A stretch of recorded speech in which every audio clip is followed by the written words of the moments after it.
The coastline of northeastern England is both undeniably beautiful and not very well known even here. Environmentalists say it would look even more attractive if the sea was filled with hundreds of wind turbines, creating free and clean energy for Britain forevermore. Britain, of course, is a little rock stuck in the North Atlantic, and while it's occasionally sunny here, it's almost always windy. And so for years now, environmentalists have been saying that Britain's place on the map offers the most marvellous opportunity for this country to lead the way globally in terms of things like wind and wave power, not just for the sake of the environment and the planet, but also to help restructure Britain's faded manufacturing sector and create growth too.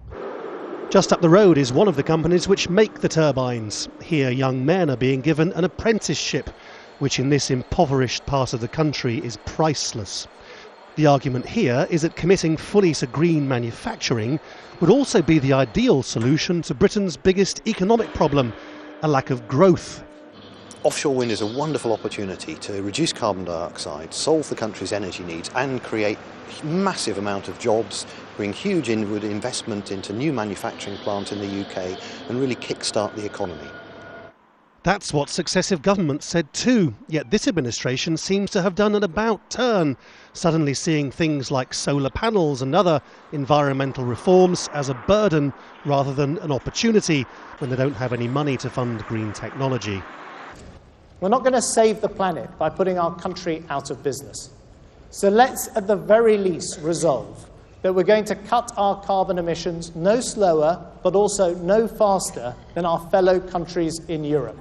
Which seems to some to be more than a little hypocritical, given that Britain has routinely criticised the developing world for ignoring the environment in the drive for growth.